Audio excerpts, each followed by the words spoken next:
রাহমাতুল লিল আলামিন এই পৃথিবীর মধ্যে আসলেন। আসার 6 মাস পূর্বে বাবাকে হারালেন, 6 বছর বয়সে মাকে হারালেন, 8 বছর বয়সে দাদাকে হারালেন, 8 বছর বয়সে রাহমাতুল লিল আলামিনকে কোলে তুলে নিলেন যিনি, চাচা আবু তালেব হলেন তিনি। একটু জোরে আওয়াজ করে কথা বলেন ঠিক কিনা? প্রিয় ভাইয়েরা, আমার প্রিয় বন্ধুগণ, রাহমাতুল লিল আলামিনের বয়স হলো এখন 17 বছর। একটু জোরে আওয়াজ করে বলেন তো কত বছর? 17 বছর। 17 বছর বয়সে নবীজি একটা সংগঠন করলেন। সংগঠনের নাম হলো হিলফুল ফুজুল। নাম কি? একটু জোরে বলেন, কি নাম? রাহমাতুল লিল আলামিনের বয়সে কম বা বেশি এই ধরনের যুবকদেরকে নিয়ে তিনি সংগঠনটা করলেন। হিলফুল ফুজুল সংগঠনের ব্যানারে রাহমাতুল লিল আলামিন নিজের ফর্মুলায় আইয়ামে জাহিলিয়াতের এই লোকগুলোকে আলোর পথে, আদর্শের পথে, কল্যাণের পথে তাদেরকে পৌঁছে দেওয়ার জন্যে তিনি কাজ করতে লাগলেন। কাজ করতে করতে 17 বছর থেকে 40 বছর, সেখানে 23 বছর রাহমাতুল লিল আলামিন তিনি এই দায়িত্ব পালন করেছিলেন। একটু জোরে আওয়াজ করে কথা বলেন ঠিক কিনা? প্রিয় বন্ধুগণ, 40 বছর পর্যন্ত নবীজি এই আলোকিত আদর্শের পথে, আলোর পথে, কল্যাণের পথে নেওয়ার জন্য চেষ্টা করলেন। নবীজির কোনো বিরোধিতা নাই। আছে? কোনো বিরোধিতা আছে? কোনো বিরোধিতা নাই। বরঞ্চ মক্কার কাফির, বেঈমান, কুরাইশ বংশের ওই লোকগুলো, শীর্ষস্থানীয় লোকগুলো তখনই তারা রাহমাতুল লিল আলামিনকে তারা উপাধি দিল আল আমিন, আস-সাদিক উপাধি দিয়েছিল।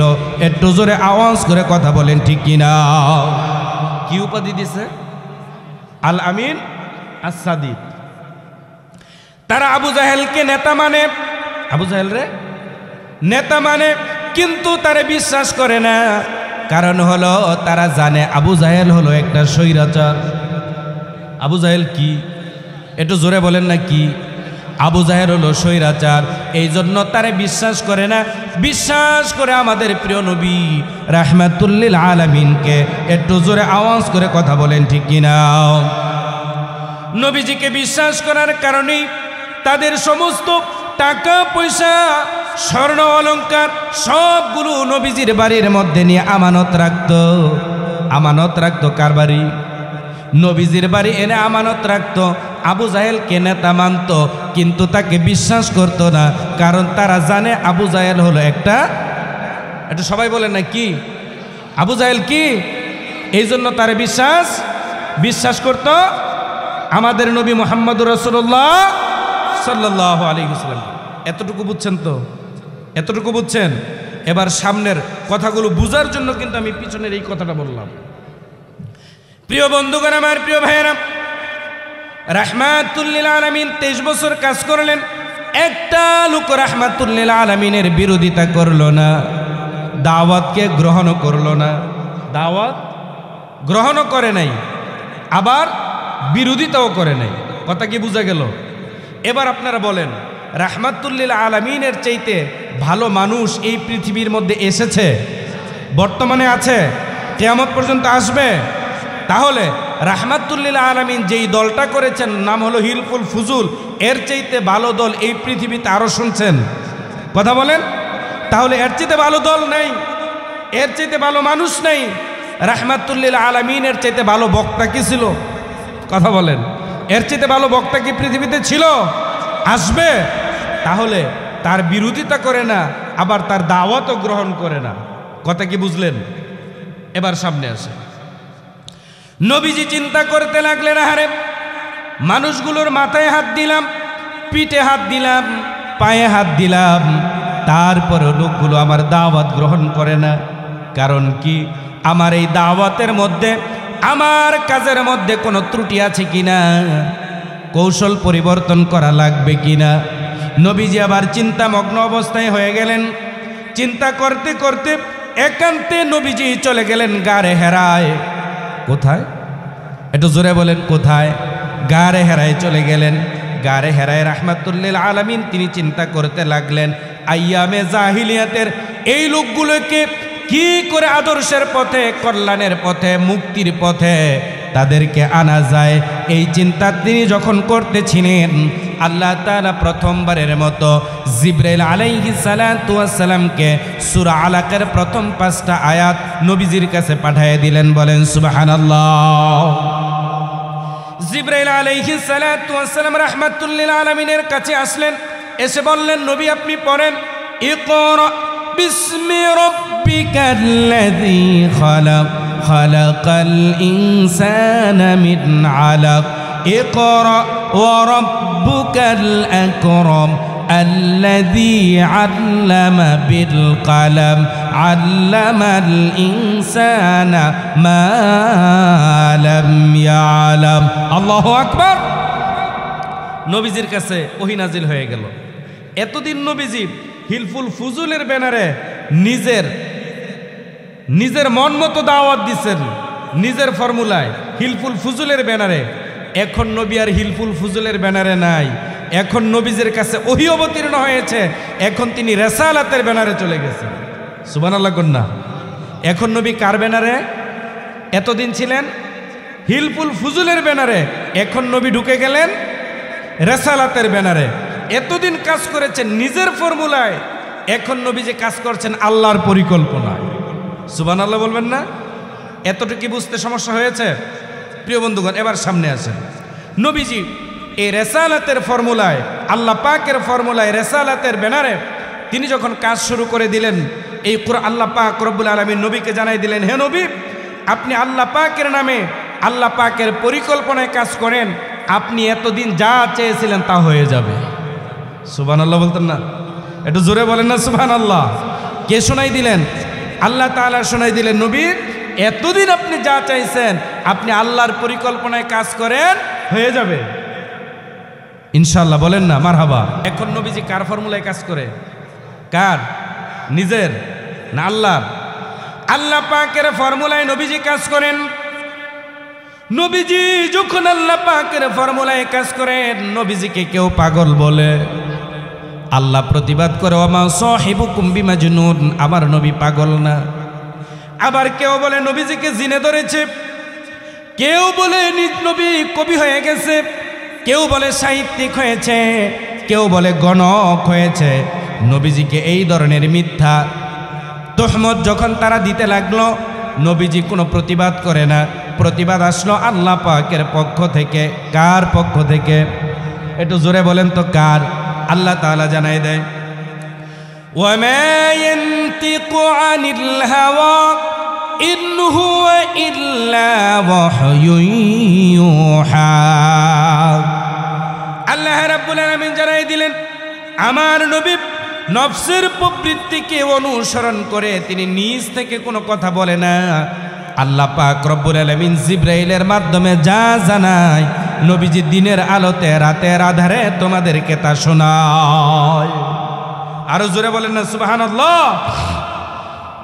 প্রিয় বন্ধুগণ, নবীজি যখন এই রিসালাতের দাওয়াত দিতে লাগলেন, আল্লাহ পাকের পরিকল্পনায় আল্লাহ পাক রব্বুল আলামিন তাদেরকে যখন গ্যারান্টি দিয়ে দিলেন, আমার নবী তার নিজের ফর্মুলায় না, আমি আল্লাহ পাকের ফর্মুলায়, আল্লাহর পরিকল্পনায় তিনি দাওয়াত দেয়।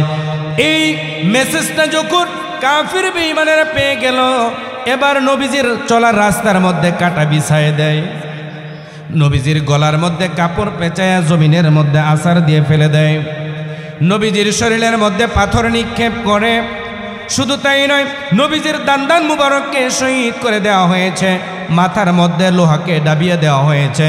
নবীজি যখন নামাজের সেজদার মধ্যে গেলেন, পচা উটের নারী বুড়িগুলো এনে নবীজির মাথার উপরে চাপিয়ে দিয়েছে। একটু জোরে আওয়াজ করে কথা বলেন ঠিক কিনা? নবী কার ফর্মুলায় কাজ করে? কার ফর্মুলায়? না নিজের? নিজের ফর্মুলায় যতদিন কাজ করছেন কোনো বিরোধিতা নাই। কথা বলেন। বরঞ্চ আল আমিন আর সাদিক উপাধি পেয়েছেন। যেই না আল্লাহ পাকের পরিকল্পনায়, আল্লাহ পাকের ফর্মুলায় কাজ শুরু করে দিলেন, বিরোধিতা শুরু হয়ে গেছে। এমনকি নবীজিকে মিথ্যা অপবাদ দেওয়া শুরু হয়ে গেছে। কথা বলেন ঠিক কিনা? বর্তমান পৃথিবীতেও, পৃথিবীর বিভিন্ন যুগেও একই অবস্থা হয়েছে। যখনই রবের দাওয়াত দেওয়া হয়েছে, তখনই বিরোধিতা হয়েছে। কথা বলেন ঠিক কিনা?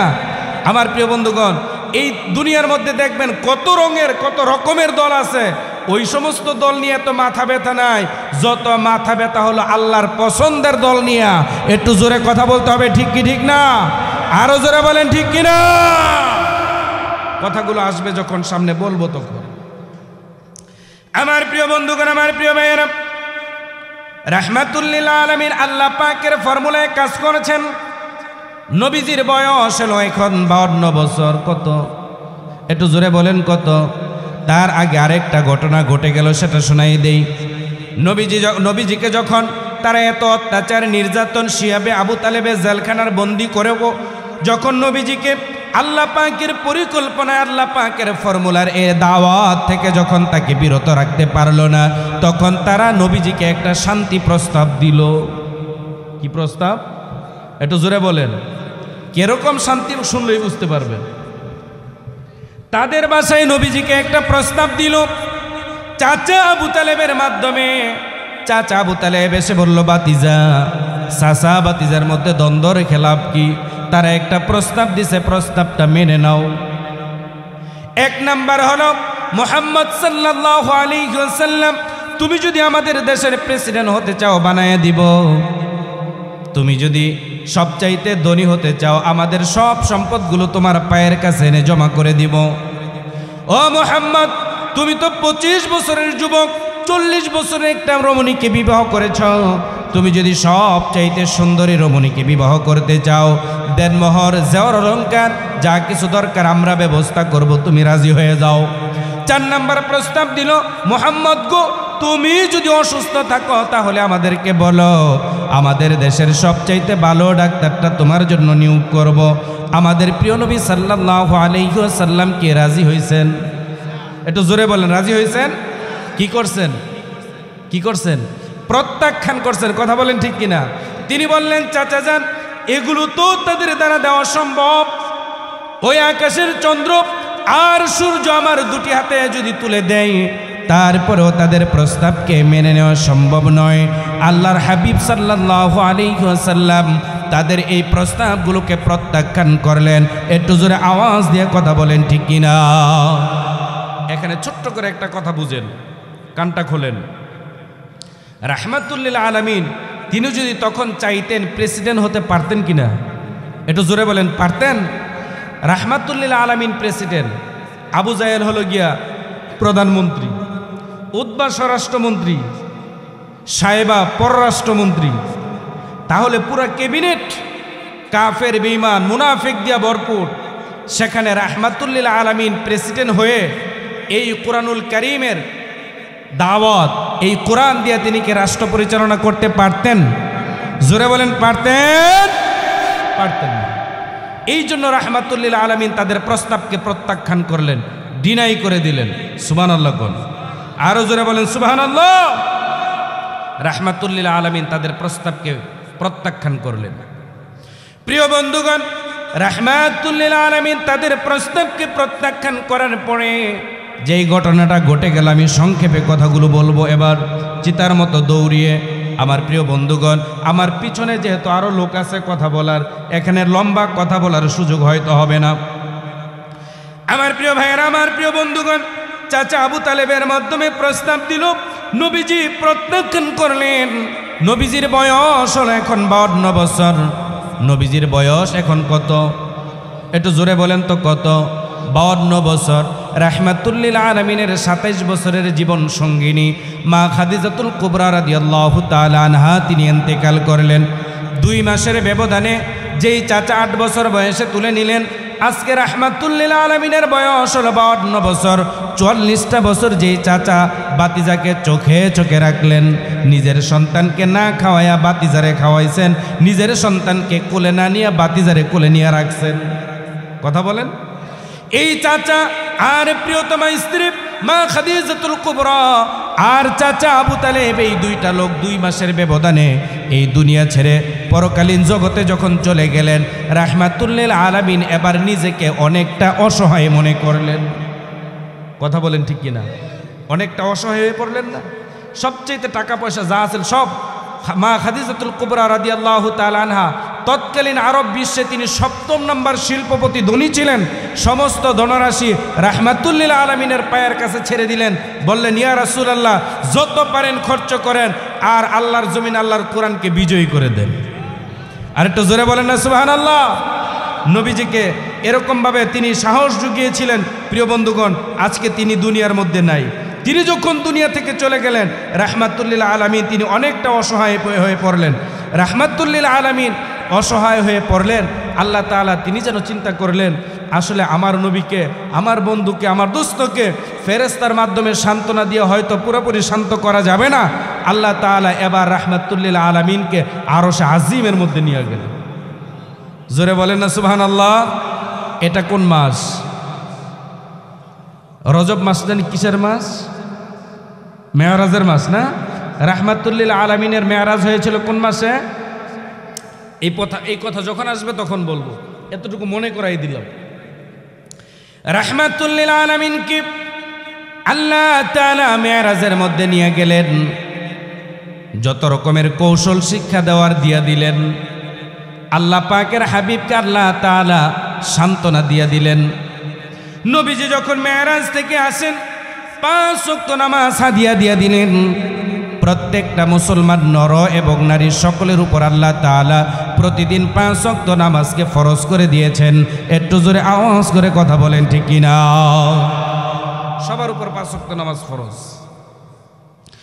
নবীজিকে আল্লাহ তাআলা বলে দিলেন ওয়া মিনাল লাইলি ফাতাহাজ্জাত বিহি নাফিলাতাল লাক আসা আন ইয়াবআসাকা রাব্বুকা মাকামান মাহমুদা।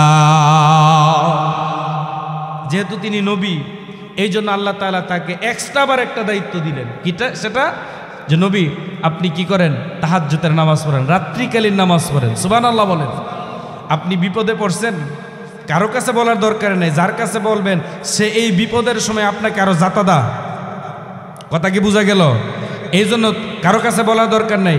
অভাবে আছেন, আপনার রোগ ভালো হয় না, ডাক্তারের কাছে গেছেন, লক্ষ লক্ষ টাকা খরচ করছেন, তাহাজ্জুদের নামাজ পড়েন। অভাবে আছেন, তাহাজ্জুদ পড়েন। আপনার মেয়ে বিবাহ দিতে ভালো পাত্র পান না, তাহাজ্জুদ পড়েন। ছেলে কথা শুনে না, তাহাজ্জুদ পড়েন। বিবি পর্দা করে না, তাহাজ্জুদ পড়েন। তাহাজ্জুদ পড়ে আল্লাহ পাকের দরবারে 2টি হাত তুলে দিয়ে চোখের পানি ছেড়ে দেন। আল্লাহ তাআলা আপনি যা চাইবেন বৈধ সব কিছু আল্লাহ তাআলা দিয়ে দিবেন। দিবে না? দিবে না?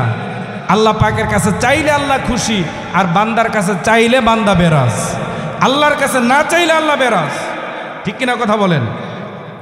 বন্ধুগণ, নবীকে আল্লাহ তাআলা বলে দিলেন, নবী গো আপনি তাহাজ্জুদের নামাজ পড়েন। এই তাহাজ্জুদের নামাজ ছাড়া কেউ কিন্তু ওলি হতে পারে না। কথা বলেন ঠিক কিনা? আপনারাও যদি আল্লাহ পাকের ওলি হতে চান তাহাজ্জুদের নামাজটা পড়বেন। আল্লাহ তাআলা সবাইকে পড়ার তৌফিক যেন দান করেন, বলেন আমিন। আমার প্রিয় ভাইয়েরা, নবীজি তাহাজ্জুদের নামাজ পড়লেন। তাহাজ্জুদের নামাজ পড়ে আমার নবীজি এবার আল্লাহ পাকের কাছে দোয়া করলেন। দোয়াটা কি? ওকুর রব্বি আদখিলনি মুদখালা সিদকিন ওয়া আখরিজনি মুখরাজা সিদকিন ওয়াজআলনি মিন লাদুনকা সুলতানান নাসীরা। আল্লাহ রাব্বুল আলামিনের কাছে দোয়া করলেন, আয় আল্লাহ তাআলা আপনি আমাকে নিরাপদে বের করে নেন। 1 নাম্বার দোয়া, আল্লাহ তাআলা আপনি আমাকে নিরাপদে বের করে নেন। নবীজি রিসালাতের দায়িত্ব পালন করেছেন। রিসালাতের দায়িত্ব পালন করে নবীজি তার ঘরের মধ্যে আরাম করছেন। নবীজির ঘরের চতুর্পাশে আবু জাহেল গঙ্গের কাফির বেঈমানেরা তরবারি নিয়ে রাহমাতুল্লিল আলামিনের ঘরের চতুর্পাশে তারা ঘেরাও দিল, রাহমাতুল্লিল আলামিনকে দুনিয়া থেকে সরাই দিবে। প্রিয় বন্ধুগণ, নবীজি জানে না নবীজির ঘরের চতুর্পাশে কাফেরেরা দাঁড়ানো। এই ধরনের মুরব্বী একটা মানুষ ছিল সেখানে। তারা কয়, এরে তোরা মুহাম্মদ আমাদের বাতিজা, আব্দুল্লাহর ফলা আমাদের বাতিজা, বাতিজারে রাত্রিবেলা মারবি তোরা। রাত্রিবেলা যদি মারিস তাহলে মানুষ বলবো তোরা কাপুরুষ। কি পুরুষ? একটু জোরে বলেন না, কি পুরুষ? রাত্রিবেলা যদি মারিস তাহলে তোদেরকে কাপুরুষ বলবে। কই তাই নাকি? কয় হ্যাঁ। আবু জাহেল কয়, থাম বেটা, আগে থাম। আমরা সুপুরুষ, আমরা কি কাপুরুষ? বুঝেন নাই আবু জাহেলের কথা। এবার আবু জাহেল বলতেছে থাম, আগে সূর্য উঠুক, দিন হোক, তারপরে যা হয় করবো, আপাতত থাম। তারা থামলো। সকালবেলা সূর্য উঠে গেল। সূর্যের আলোতে তরবারিগুলো চিকচিক করতেছে, কে কোন দিক থেকে আক্রমণে যাবে এই পরামর্শ করছে। আল্লাহ তাআলা জিবরাইল আলাইহিস সালাতু ওয়াস সালামকে পাঠিয়ে দিলেন। জিবরাইল আলাইহিস সালাতু ওয়াস সালাম এসে নবীজিকে ঘটনা খুলে বললেন। নবীজিকে বললেন, নবী গো, আপনাকে এখনই বের হয়ে যেতে হবে। নবীজি এক মুঠ বালু হাতের মধ্যে নিলেন, আল্লাহ পাকের নাম নিয়ে ফু দিয়া বালুগুলো সামনে ছেড়ে দিলেন। আমার প্রিয় বন্ধুগণ, নবীজি ছাড়লেন একদিকে, আর বালুগুলো আল্লাহ পাকের কুদরত চতুর্পাশের কাফের বেঈমানদের চোখের মধ্যে ঢুকিয়ে দিল। একটু জোরে আওয়াজ করে কথা বলেন ঠিক কিনা? প্রিয় বন্ধুগণ, আমাদের দেশের বালুগুলো হলো চিকন চিকন, কিন্তু আরব বিশ্বের মক্কার মুআজ্জমার ওই মক্কায়ে মুআজ্জমার ওই বালুগুলো ছিল একটু মোটা, একটু ধারালো। যারা গিয়েছেন দেখেছেন, একটু মোটা ধারালো। ওই বালুগুলো যখন চোখের মধ্যে গেল, আপনাদের চোখের মধ্যে বালু গেলে আপনারা কি করবেন? একটু দেখান তো কি করবেন আপনি? আপনি একটু দেখান। এই যে আপনি ডলবো, দেখছেন, দেখাই দিচ্ছি যে আপনি ডলবো। তাহলে এইভাবে ডলে চোখ পরিষ্কার করতেছে কাফেরেরা, তাদের হাতের তরবারিকে বালুর মধ্যে ঘিরে রেখে আবার তারা চোখ পরিষ্কার করতে ব্যস্ত। আল্লাহ পাকের হাবিব সাল্লাল্লাহু আলাইহি ওয়াসাল্লাম তারা চোখ পরিষ্কার করে নবীজি নিরাপদে বের হয়ে গেল। জোরে বলতে পারলেন না তো? আরো জোরে বলেন। তাহলে দোয়া এক নাম্বারটা বলেন না, এক নাম্বারটা কবুল। দুই নাম্বার দোয়া করলেন, আয় আল্লাহ তাআলা এই কুরআনুল কারীমের দাওয়াত যাতে করে নির্বিঘ্নে নিশ্চিন্ত মনে মানুষের কর্ণকুহরে পৌঁছে দিতে পারে, তার জন্য আমাকে একটা ভূমি দান করেন। আল্লাহ তাআলা রাহমাতুল লিল আলামিনকে মক্কা থেকে হিজরত করায়া মদিনার মধ্যে নিলেন। আল্লাহ পাকের এই কুরআনুল কারীমের দাওয়াত নির্বিঘ্নে নিশ্চিন্ত মনে মানুষের কর্ণকুহরে পৌঁছে দেওয়ার ব্যবস্থা আল্লাহ করে দিলেন। সুবহানাল্লাহ। দাওয়াত কয়টা কবুল? মানে দোয়া কয়টা কবুল হয়েছে? তিন নাম্বার দোয়া করলেন, মিল্লাতুনকা সুলতানান নাসীরা, আয় আল্লাহ তাআলা আমাকে এই কুরআনুল কারীমের রাষ্ট্রীয় ক্ষমতা, নির্বাহী ক্ষমতা আপনি আমাকে দান করেন। একটু জোরে বলেন সুবহানাল্লাহ। নবীজি কে আল্লাহ তাআলা মসজিদে নববী, আল্লাহ পাক মসজিদে নববীকে রাহমাতুল লিল আলামিনের জন্য বঙ্গভবন, গণভবন আর বলেন সেখানে সচিবালয় বানায়া আল্লাহ পাকের হাবিব এই কোরআন দিয়ে এবার রাষ্ট্র পরিচালনা করা শুরু করে দিলেন। বলেন সুবহানাল্লাহ। দোয়া কবুল কয়টা? একটু জোরে বলেন, দোয়া কবুল কয়টা? রাহমাতুল লিল আলামিন তার নবুয়তের 23 বছরের জীবনে প্রথম 13 বছর তিনি মক্কায় কাজ করেছেন। মক্কায় মাত্র 100 অথবা 150 লোক ঈমান আনলো। 100 অথবা 150 লোক ঈমান এনেছে। তিনি মদিনায় যখন কাজ শুরু করে দিলেন, মদিনায় যখন রাসূল কাজ করলেন, আলোকিত আদর্শবান পরহেজগার কর্মী বাহিনী যখন তৈরি হয়ে গেল, আল্লাহ পাক তার হাবিবকে জানাই দিলেন, ওয়াকুল জাআল হক ওয়া যাহাকাল বাতিল ইন্নাল বাতিলা কানা যাহুকা। আল্লাহ রাব্বুল আলামিন জানাই দিলেন, নবী গো, সত্য এসে গেছে, মিথ্যা পালাইছে। সত্য, কথা বলেন না কেন? সত্য চলে এসেছে, মিথ্যা পালাই গেছে। কথা বলেন ঠিক কিনা? দেখছেন নি মিথ্যা পালাইছে যে কেমনে পালাইছে? মনে আছে আপনাদের কথা? মনে আছে না নাই? এই কথাগুলো কি আমার বলা লাগবে? আমার প্রিয় বন্ধুগণ, যারা আমার এই সোনার বাংলাদেশকে আয়নাঘর তৈরি করে যারা শ্মশান বাংলা বানাতে চেয়েছিল, আজকে তারা কোথায়? তারা 3 দিন আগে যাদেরকে নিষিদ্ধ করলো, 3 দিন পরেই কিন্তু তারা বঙ্গভবনে যাওয়ার দাওয়াত পেয়ে গেল। কথা বলেন ঠিক কিনা? যারা নিষিদ্ধ করলো তারা কিন্তু পিছনের রাস্তা দিয়ে পালায়ে গেল। কথা বলেন ঠিক কিনা? যাদেরকে নিষিদ্ধ করেছিল তারা বহাল তবিয়তে এই সোনার বাংলার মধ্যেই তারা কোরআনের দাওয়াত দিয়ে বেড়াচ্ছে। কথা বলেন ঠিক কি ঠিক না? আমার প্রিয় বন্ধুগণ, আমার প্রিয় ভাইয়েরা, তাই তো আল্লাহ বলেন, ওয়া মাকারু মাকরান কুব্বারা। আল্লাহ তাআলা বলেন তারা বড় বড় ষড়যন্ত্র করেছে। আলেমদের মুখের মধ্যে তালা, যারা তাদের তালা না মানে তাদেরকে জেলের মধ্যে নিয়ে বন্দি। কিছু মানুষকে আবার দেশ থেকেও বের করে দিছে। কথা বলেন ঠিক কিনা? প্রিয় বন্ধুগণ, আল্লাহ তাআলা তাদেরকে ছাড় দিলেন। 2014 সালে মানুষদেরকে বোকা বানালেন, আল্লাহ তাআলা একটু ছাড় দিলেন। দেখি তারপরেরটাই কি করে। তারপরেরটাই যখন আবার রাত্রিবেলা মাইরা নিল, আল্লাহ পাক রব্বুল আলামিন বলেন যে আরেকটু ছাড় দিয়ে দেখি পরেরটাই কি করে। পরেরটাই যখন তারা চূড়ান্তভাবে সীমালঙ্ঘন করলো, আল্লাহ তাআলা ধরলো। আল্লাহ তাআলা বলেন ইন্না বাতশা রাব্বিকা লাশাদীদ। কার কথা? আল্লাহ তাআলা যখন ধরেন, আল্লাহ তাআলার ধরা হলো বড় মজবুত ধরা, শক্ত ধরা। আল্লাহ তাআলা যখন ধরেন তখন কি সেখান থেকে ছুটে যাওয়া সম্ভব? একটু জোরে বলেন, ছুটে যাওয়া সম্ভব? আমার প্রিয় বন্ধুগণ, আমার প্রিয় ভাইয়েরা, আল্লাহ তাআলা তাদেরকে ধরলেন।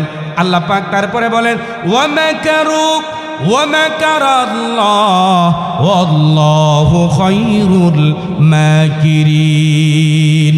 আল্লাহ তাআলা বলে দিলেন তারা পরাজিত শক্তি, পালানোর শক্তি যারা ছিল তারা কিন্তু ষড়যন্ত্র করে আর কৌশল নির্ধারণ করেন আমার আল্লাহ। আল্লাহ পাকের চাইতে মহাকৌশলী কি আর কেউ আছে? একটু জোরে বলেন, আছে? সে আল্লাহ তাআলা বলে দিলেন ওয়া তুইজ্জু মান তাশাউ ওয়া তুযিল্লু মান তাশাউ বিয়াদিকাল খায়র। সে আল্লাহ তাআলা যাকে ইচ্ছা সম্মানিত করেন, যাকে ইচ্ছা তাকে অসম্মান করেন, যাকে ইচ্ছা তাকে ক্ষমতা দেন, আবার যাকে ইচ্ছা তাকে ক্ষমতা থেকে নামায়। একটু জোরে আওয়াজ করে কথা বলেন ঠিক কিনা? একটা কথা মনে পড়ে গেল, বলবো বলবো বলবো 2010 বা 11 বা 12 সালের দিকে হবে। মইনুল রোড থেকে 40টা বছর স্বামী সন্তানকে নিয়ে 3 বারের সাবেক প্রধানমন্ত্রী তিনি বাস করতেন। কথা বলেন ঠিক কিনা? ক্ষমতায় বসে, ক্ষমতায় অন্ধ হয়ে হিংসা করে তারপরে তাকে কি করলেন, এই 40 বছর যেই বাড়িতে বাস করত সেখান থেকে এক কাপড়ে ধাক্কা দিয়ে বের করে দিছিল। কথা বলেন ঠিক কিনা আমার প্রিয় বন্ধুগণ? কিন্তু পট যখন পরিবর্তন হয়ে গেছে, দাবার গুটি যখন উল্টে গেছে, তখন তাকে কিন্তু ওই ক্যান্টনমেন্টে আবার বর্তমান প্রধান উপদেষ্টার দাওয়াতে সেনাবাহিনী, নৌবাহিনী, বিমান বাহিনীর লোকেরা তাকে এরকমভাবে গার্ড অফ অনার দিয়ে তারপর আবার দাওয়াত করে সেনাকুঞ্জে নিল। একটু জোরে বলেন তো ঠিক কি ঠিক না? তাহলে সম্মান দেওয়ার মালিককে, বেইজ্জত করার মালিককে? প্রিয় বন্ধুগণ, আপনি তারা বার করছেন ঘরেতে, আল্লাহ তাআলা আপনারা বাড়ি করে দিছে কোন জায়গাতে? একটু জোরে কোন? আপনারা সবাই বলেন তারা বার করছে কোন জায়গা থেকে? তিনি বার করছেন ঘরেতে। আল্লাহ তাআলা তারা বার করে দিয়েছেন দেশেতে। কথা বলেন ঠিক কিনা? এই জন্য বাড়াবাড়ি করতে নাই। কথা কি বোঝা গেল? আমার প্রিয় বন্ধুগণ, কথার শেষ দিকে চলে যাই। আমার প্রিয় ভাইয়েরা, তাহলে রাহমাতুল লিল আলামিন 13 বছর কাজ করলেন মক্কায়, 10 বছর কাজ করলেন মদিনায়। মদিনা থেকে রাহমাতুল লিল আলামিন তিনি এবার চলে যাবেন মক্কায়। মক্কায় গেল, মক্কা বিজয়, পুরো আরব ভূখণ্ড বিজয়। একটু জোরে আওয়াজ করে কথা বলেন ঠিক কি ঠিক না?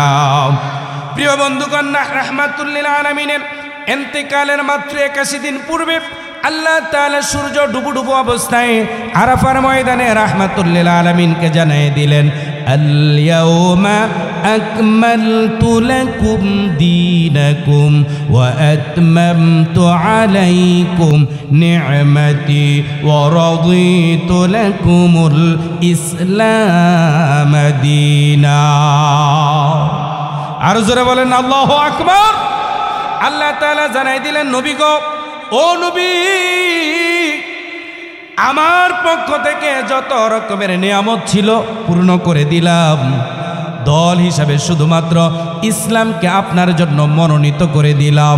একটু জোরে বলেন সুবহানাল্লাহ। তাহলে দল হিসেবে আল্লাহ তাআলা একটা দলকেই নিবন্ধন দিয়েছেন। ওই দলের নাম কি? একটু জোরে বলেন কি নাম? এই পৃথিবীর মধ্যে যত দল আছে, যত রকমের দল আছে, কেউ আল্লাহর কাছে নিবন্ধন পাবে না।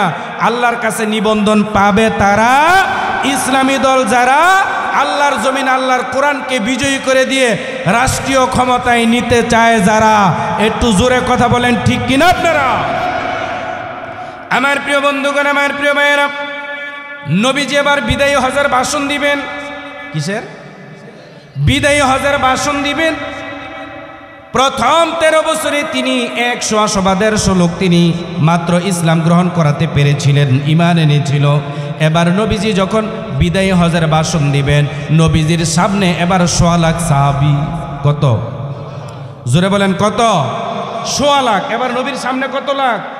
একটু জোরে বলেন না, কত লাখ? প্রিয় বন্ধুগণ, আমার সোনার বাংলাদেশ, এই বাংলাদেশ স্বাধীন হয়েছে আজ 53 বছর হলো। এই 53 বছরের মাথায় 18 কোটি জনতা। কথা বলেন ঠিক কিনা? তাহলে 50 বছর, 53 বছর আগে ছিল কত? 7 কোটি। তার 50 বছর, তার 50, তার 50, তার 50, 1500 বছর আগে লোক কম ছিল না বেশি? একটু জোরে বলেন, কম না বেশি? তখন রাহমাতুল্লিল আলামিন তিনি যখন বিদায়ী হজের ভাষণ দিবেন, সামনে 100 লাখ। তাহলে বাহিরে আরো আছে না নাই? আছে না নাই? তাহলে এই কুরআনুল কারীমের তিনি নির্বাহী ক্ষমতা যখন পেয়ে গেলেন, এই কুরআনুল কারীমের দাওয়াত যখন তরুণ যুবক তাদের কাছে পৌঁছাতে লাগলেন, তখন তরুণ যুবক বৃদ্ধ সকল রকমের মানুষ রাহমাতুল্লিল আলামিনের হাতের মধ্যে হাত রেখে বাইয়াত গ্রহণ করে তারা ইসলামের সুশীতল ছায়ার নিচে তারা আশ্রয় লাভ করেছিল। একটু জোরে বলেন, কথা ঠিক কি ঠিক না? প্রিয় বন্ধুগণ, এই জন্য মানুষকে এই কোরআনের ছায়ার নিচে আনতে হলে আপনাকে কোরআনের নির্বাহী ক্ষমতা দরকার, আছে না নাই? রাহমাতুল্লিল আলামিন তিনি সেখানে যেই দাওয়াতটা দিয়েছিলেন সেটা কি? বিদায়ী হজের ভাষণে তিনি বলেছিলেন, তারাকতু ফীকুম আমরাইন লান তাদিল্লু আলা মা তামাসসাকতুম বিহিমা কিতাবাল্লাহি ওয়া সুন্নাত রাসূলিল্লাহ। রাহমাতুল্লিল আলামিন তিনি বললেন, হে আমার সাহাবীরা, তোমাদের মাঝে 2টা জিনিস রেখে যাই। কয়টা? জোরে বলেন, কয়টা? 2টা। এক নাম্বার, সবাই বলেন, 1 নাম্বার, এই কুরআনুল কারীম আছে না নাই? আছে না নাই? 1 নাম্বার, এই কুরআনুল কারীমকে যদি আঁকড়ে ধারণ করো। 2 নাম্বার, আমি নবীর সুন্নাহ, আমি নবীর আদর্শকে যদি তোমরা আঁকড়ে ধারণ করতে পারো, তাহলে তোমরা কখনো পথ হারা হবে না, পথভ্রষ্ট হবে না, তোমাদের পথ থাকবে জান্নাতমুখী। আর যদি এই 2টা থেকে তোমরা সরে যাও, তোমাদের পথ হবে জাহান্নামমুখী। কথা বলেন ঠিক কিনা? প্রিয় বন্ধুগণ, তাহলে রাসূল করিম সাল্লাল্লাহু আলাইহি ওয়াসাল্লামের শেষ নসিহত ছিল এরকমই যে তিনি আমাদেরকে বলে গেছেন এই কোরআন যাতে করে আমরা এই কোরআনুল কারীমকে আঁকড়ে ধারণ করি। এখন এই কোরআনুল কারীমকে যদি আপনি আঁকড়ে ধারণ করতে চান, রাহমাতুল্লিল আলামিন যেরকম কোরআনুল কারীমের নির্বাহী ক্ষমতা পেয়েছিলেন, এই নির্বাহী ক্ষমতা পাওয়ার জন্য আল্লাহর কাছে রাহমাতুল্লিল আলামিন দোয়া করছেন। কথা বলেন ঠিক কিনা? অনেকে বলবো, রুহুল আমিন নাঈম গো, আপনি কি রাজনীতি ঢুকে গেলেন নাকি? আমার প্রিয় বন্ধুগণ, কোরআন এবং হাদিসের মধ্যে যা আছে তার সবটার নাম হলো রাজনীতি। কোরআন হাদিসের বাহিরে যা আছে তার নাম দুর্নীতি। তার নাম কি? দুর্নীতি। তাহলে কোরআন এবং হাদিসের মধ্যে যা আছে তার নাম কি? রাজনীতি। আমার প্রিয় ভাইয়েরা, কবরের মধ্যে আমি আপনি যখন যাব, সেখানে কিন্তু আমাদেরকে 3টা প্রশ্ন করা হবে। ওই 3টা প্রশ্নই কিন্তু রাজনৈতিক প্রশ্ন। কি প্রশ্ন? একটু জোরে বলেন, কি প্রশ্ন? রাজনৈতিক প্রশ্ন। 1 নম্বরে জিজ্ঞাসা করা হবে, ফায়াকুলান লাহু মা রব্বুক, ও আল্লাহর বান্দা তুমি কার আইন মানতা? তুমি কি লেলিনের আইন, বঙ্গবন্ধুর আইন, জিয়াউর রহমানের আইন, ডক্টর কামালের আইন, পুঁজিবাদ, ধর্মনিরপেক্ষতাবাদ, জাতীয়তাবাদ, মানুষের তৈরি করা আইন মানতা, না আল্লাহর আইন মানতা? যদি আমরা আল্লাহর আইন মেনে থাকি, এই কোরআনুল কারীমের মধ্যে আল্লাহ তাআলা যা হালাল করে দিয়েছেন তা যদি মানি, যা হারাম করে দিয়েছেন তা যদি বর্জন করি, তাহলে সেই দিন আমার আপনার জবান দিয়ে বেরিয়ে আসবে রব্বি আল্লাহ। কথা বলেন ঠিক কিনা? আপনি আল্লাহর আইন মানবেন না, কবরের মধ্যে গিয়ে জবাব দিতে পারবেন না। 2 নম্বর প্রশ্ন করা হবে, মা দীনুক, তোমার দিন কি? দিন মানে ইসলাম। দিন মানে কি? ইসলাম। দিন মানে কোরআন। দিন মানে হলো কমপ্লিট জীবন ব্যবস্থা। দিন মানে হলো কিয়ামত। তাহলে এখানে যে কথাটা বলতে চাই, আল্লাহ তাআলা আমাদেরকে সেদিন প্রশ্ন করবেন, তুমি কোন দলের লোক? তুমি কোন দলের লোক? কথা কি বোঝা গেল? তাহলে আল্লাহ তাআলা আমাদেরকে প্রশ্ন করবেন, তুমি কোন দলের লোক? 3 নম্বরে প্রশ্ন করবেন, ওমান নাবিউকা, তোমার নবীকে, মানে তোমার নেতাকে। এই 3টা প্রশ্নের উত্তর দেওয়া ছাড়া আপনি কি জান্নাতে যেতে পারবেন?